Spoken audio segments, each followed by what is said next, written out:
herbs as a raw material. Okay, so let us move towards the content of the today's session. So we are going to discuss the definition of herb, then herbal medicine.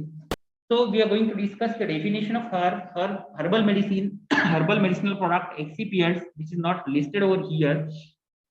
Then the herbal drug preparation. We are going to discuss the source of drug.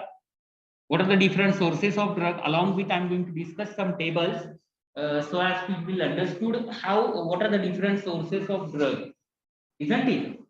Then the selection, identification, and authentication of herbal materials. How the herbal material for the plantation, for cultivation, how it is going to be selected, then how it is to be identified, how it is to be authenticated, isn't it? And finally, the processing of the herbal raw material. Once we have collected and harvested the raw material, how it is to be further processed, and finally, we are going to discuss the storage of these herbal materials. Okay, so let us move towards the learning objectives of the today's objectives. What are the objectives for the today's session? So first objective I have said as a define herb, herbal medicine, herbal medicinal product, and herbal drug preparation. Then describe the various sources of herb. What are the different sources of herb? How we can get the herb? How we can get the herbal medicines, herbal drugs, herbal products, and whatnot. Then furthermore, the next objective is to select, identify, and authenticate the herbal material. Objective that you will be able to explain the processing of herbal raw material. So second point, third point, and the last point, all these 3 points are descriptive one, whereas the objective one are the very first one, that is the definition. So let us move towards the introduction to the herbs as raw material. If you can see the whole world, whole things, it is flooded with the plants, isn't it? Everywhere, if you can see, you will see the greenery. Various types of the plants are available, and definitely the medicinal as well as the aromatic plants are also available on the earth, isn't it? So medicinal and aromatic plants constitute a major part of flora. जो काही flora आहे, plant flora आहे, त्याच्यामध्ये हा major part आहे, which provides raw materials for use in the pharmaceuticals, cosmetics, flavoring, and the drug industries. So whatever this flora is available, which provides the raw material source to the which type of industry? Pharmaceutical industry. Take example of a stevia. Stevia is a sweetener, and which might be used by the pharmaceutical industry as a sweetening agent, food industry as a sweetening agent. Am I right? So along with, if you can see the cosmetic industry mostly rely on the herbal products or herbs as a raw material. Take example of aloe vera. Almost more than 40%, 30 to 40% of cosmetic products, they are prepared by using the aloe, as it is having a emollient and soothing properties to the skin, and maybe some other things are also there with the aloe vera, right? Then the flavor. If you can say, take an example of the rose flavor and some drug industries. So if you can take the rose as one of the example, so might be whatever the essences or whatever flavors which are extracted from the rose, it is being used by the flavoring industry. Yes, maybe the perfumes are prepared by using the rose essence. Maybe some of the cosmetic preparations are prepared by using the rose flavor, maybe the strawberry flavor. So many other types of flavors, food grade flavors are there, which are being used by the pharmaceutical industry, food industry, as well as the cosmetic industry. Might be, you can see the various types of the lipsticks are available in the market, which are colored one, and might be they are flavored. So it provides the raw materials for the use in the pharmaceutical, cosmetics, flavors, and drug industry. If you can see, the 80% of in the whole worldwide, 80% of population of developing countries relies on the traditional plant-based medicines for their health requirements. So which are the developing countries? See, United States, Europe, all these are the developed countries. and definitely they are not dependent on the such kinds of the therapies, unless and until it is not proven, it is not proven. Say for example, Arjuna, it is being used for the cardiovascular diseases to reduce the blood pressure, So Arjuna is a proven one. Some chemical constituents which are being extracted from the Arjuna and which is being used to prepare some liquid preparations or capsules or the tablets, and which is given to the patient. But the things are there with the developed countries. What about the developing countries? Maybe they are facing some problem related to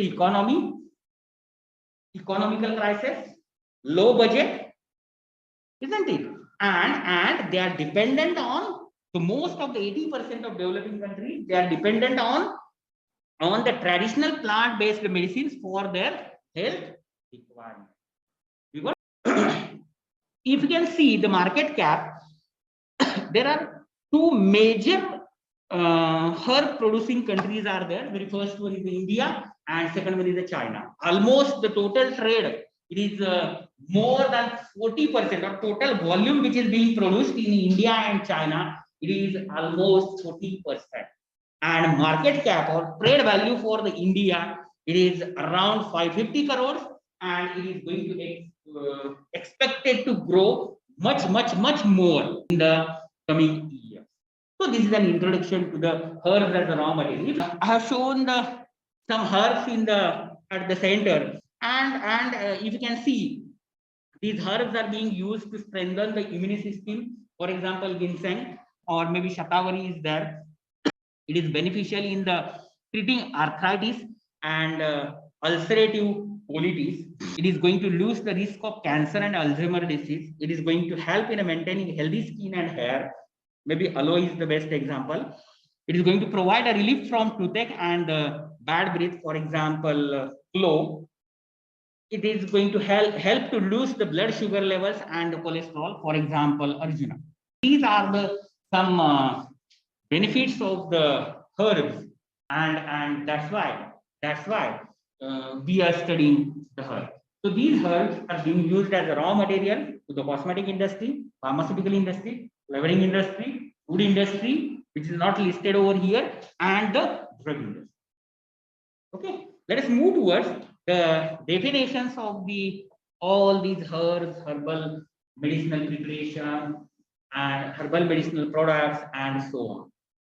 So, very first one, what is mean by herb? What do you feel? What do you mean by herb? Herb, it is defined as any plant which has a leaves, stem, flower, root, seeds, used for the different purposes like flavoring, food, medicine, or perfume, that is known as the herb. Apart from these, botanically, there are some other definitions are there. When botanically जर बघायला गेलं तर herb is any seed-bearing plant which does not have woody stem and dies down to the ground after flowering and completion of life cycle. According to Oxford Dictionary, herb is any plant with the leaves, seeds, flowers used for flavoring, food, medicine, or the perfume. That is known as the herb. You can consider the tulsi as a herb, while it is not possible to consider the neem, as it is having a medicinal value. It is not possible to consider it as a herb. There are several other examples are there from the pharmacognosy. So very first example I have cited over here, that is a senna. So we are using the leaves as a medicinal product. What is the use of these senna leaves? It is going to act as a laxative and purgative to get the relief from the constipation. This is the first example which we can consider it as a herb. The second one, that is a ginseng. Ginseng, it is being used as a tonic and it improves the immunity. The third one, that is ashwagandha somnifera. It is a biological source of the ashwagandha, and ashwagandha, it is being used to improve the memory and the learning. I heard about the hypericum, but it is used for the treatment of depression. All these senna, digitalis, ginseng, ashwagandha, then the hypericum, these are being considered, tulsi, these are being considered as a herb. If any compound which is being extracted from these herbs it is not going to considered as a herb. From the herbs that are not considered as a herbal drug, and it is being regulated as a modern license. For example, digital. Not a decoxin, it is might be purely synthetic or some modifications are there, so which are being considered as a Taxol is one more there, which is being regulated by the another agency, which is not being considered as a herbal medicine, which is not considered as a herbal medicine. For example, quinine. Okay, so digitalis is a herbal medicine, but digoxin and other glycosides are no more herbal medicine, and it becomes a new chemical entity. So anything else which is being extracted, see, listen carefully, anything else which is being extracted, if it is only extract, fine, no doubt, we can consider it as herbal medicine. But from that extract, again, we have separated the active medicament, one entity, it is being considered as a one new chemical entity, and which is being regulated as a drug. So the examples are quinine from the cinchona, then Taxol from Taxus, morphine from opium, which are not being considered as a herbal. Now, all of you are aware about what is meant by the herb. Now, there is a little confusion between the herb and Ayurveda.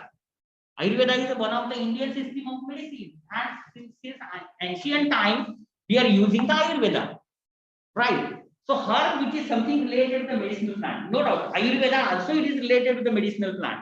But the things which are listed in the Ayurvedic pharmacopoeia or some Ayurvedic authoritative books, say for example, Charka Samhita is there, isn't it? Then Vagbhatta Samhita is there, and so many other authoritative books are there. If the things are being listed in all these books, it is being considered as a Ayurvedic medicine.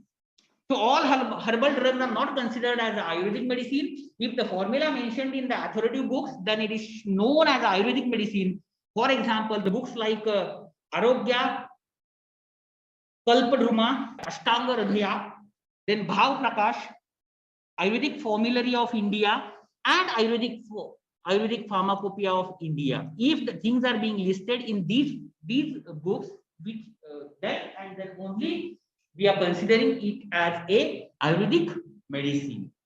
So same things are again applied to the Siddha and Unani. And according to Drug and Cosmetic Acts, all these are called as a ASU drug. A stands for Ayurveda, Y stands for Yoga, U stands for Unani, S stands for Siddha, H stands for homeopathy. Along with the naturopathy is also there, Yoga and naturopathy. So these are being controlled by the ASU drugs, being controlled by the Ayush, Ministry of Ayush. If you can see these examples, you will understood what is the basic difference between herbal medicine and Ayurvedic medicine. The very first one, Ashwagandha and Brahmi, it is being considered as an Ayurvedic drug, while Digitalis, Ginkgo, Taxus are not Ayurvedic drugs. All these are the herbal medicine. Maybe these things are not being listed in the Ayurvedic authoritative. You got the point. Ashwagandha and Brahmi. These are the examples. Ashwagandha and Brahmi. Their formulations or these things are available in the Ayurvedic book, which are being written by the Charka or somebody else in ancient time, and it is being considered as a Ayurvedic medicines or Ayurvedic drugs.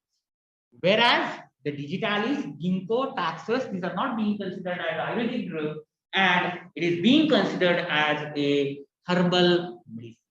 So if you can see, furthermore, the India has documented all traditional knowledge drugs in the digital form, maybe Ministry of Ayush, in the TKDL, that is Traditional Knowledge Digital Library. So you will get all information about these things. The drugs which are not documented in the TKDL are not considered as a traditional drug.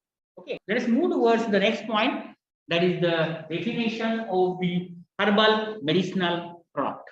So what is the definition? So herbal drugs which are derived from the plants are called as a herbal medicinal product. So if any of the product which is derived from the plants, it is being considered as a herbal medicinal product. Apart from this, if you can see, the one detailed definition is also given. So herbal medicinal product contains active herbal ingredient. Listen carefully. It contains active herbal ingredients, one or more herbal substances. Take example of Chyawanprash, which might contains more than 25 herbs in one container, one or more herbal preparations, one or more, maybe tablet, gutikas, or tailas, or asavas, aristas, one or more herbal preparation, one or more herbal substances in a combination with one or more herbal preparation. So these products furthermore contains the vitamins as well as the minerals. So also these herbal medicinal products, along with these herbal ingredients, furthermore it contains certain vitamins as well as the added vitamins and the minerals, which increases the activity of herbal active ingredient. Along with the last point is herbal preparations and herbal substances. All these are the complex mixtures of the natural constituents. So whatever these herbal preparations are there, these are the complex mixtures. Let us move towards the excipients. So what are the excipients? As you know, these excipients are the non-drug components which are used in the formulation. So here also in the Ayurvedic formulation, herbal formulation, we are using the certain excipients. Again, these are the non-drug components, either which is used to improve it is going to act as a carrier, or it is going to act as a excipient for adjustment for the standardization of herbal substance. In some way, sometimes for the extraction purpose, we are using alcohol, we are using the water.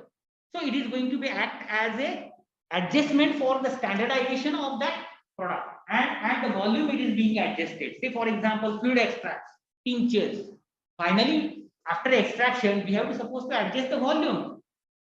Anyhow, anyway, we have to supposed to get it quantified. Then only it is being launched into the market, isn't it? Without quality standards, it is not possible to put any of the medicines. Either it is a herbal or it is a allopathic into the market, right? So this is known as the excipient. Then next definition, what is a genuine herbal preparation? So it refers to the preparation without excipients, even if for technological reasons, for the genuine herbal preparation is not applicable. However, for soft and liquid herbal preparation, the genuine herbal preparation may contain variable amount of extraction solvent. So the next definition, there is herbal substance and herbal preparations. So herbal substance, these are the substances mainly whole or fragmented or cut plants, plant parts, algae, fungi, lichen in an unprocessed, usually dried form, but sometimes fish.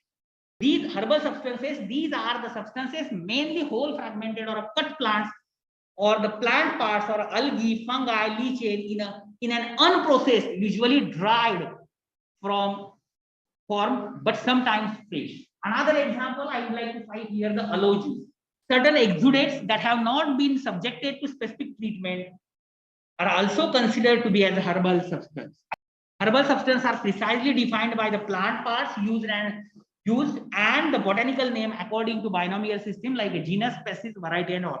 What is mean by the herbal preparations? So herbal preparations are obtained by subjecting to herbal substance to the treatment such as extraction. Maybe you are aware about how to perform the extraction procedures, distillation, expression, fractionation, purification, concentration, or the fermentation.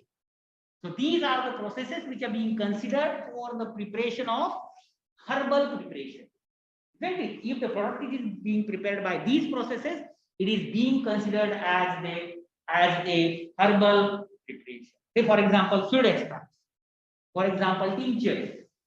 Okay, these include the comminuted or powdered herbal substances like tinctures, extracts, essential oil, expressed juices, and the processed exudates.